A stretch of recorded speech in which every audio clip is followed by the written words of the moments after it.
纽西兰的皇家调查委员会伫昨交予国会一份报告，因对查1950年到2019年的国家甲宗教照护机构，发现讲有超过20万的儿童甲弱势目受到虐待。纽西兰的总理嘛公开回释咧，讲这是纽西兰史上上黑暗的一日。He was a popular and well-known teacher, but he was also a paedophile. Unfortunately, there were other little girls that he also abused and cared. 除了囡仔时阵被虐待，幸存者遭受的伤痛，到即马依然是真痛苦。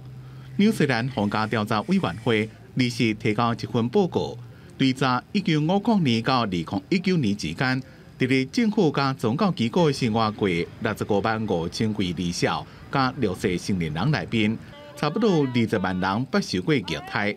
虐待形式包括侵害身心，譬如讲强暴、电击、强迫劳动，还有强制医疗行为、文化忽视或者是否定等状况。Personally, today it's acknowledgement. You know, for decades they told us we made it up. They wouldn't have a bar of us. So this today is historic, and that's acknowledgement. It acknowledges all these people here, all the courageous survivors that have been courageous and strong enough to share their stories and come on board. 皇家调查委员会访问2300多位幸存者，列出一寡滥用照护机构职权的行为。虐待情形到1970年代达到上高峰，尤其是毛利人等纽西兰原住民所遭受的身体虐待，比其他种族更加严重。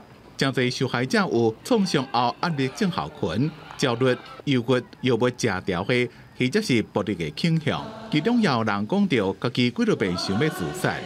纽西兰总理临时对此公开道歉，并且讲会伫咧11月12再一遍正式道歉。We like to think that abuse like this doesn't happen here in Aotearoa, New Zealand, but it did, and it is a shameful chapter of our history that we must confront. And Mr. Speaker, this is a dark and sorrowful day in New Zealand's history. 根据苹果报告，受虐待幸存者想要转到正常的生活，平均一个人的成本就要85.7万纽西兰币，差不多大票1663万。研究报告内面并无明确说明幸存者会当得到偌济赔偿金额。纽西兰总理卢克森讲，赔偿的总金额可能会到几60亿美金。公司新闻，陈伟林编译。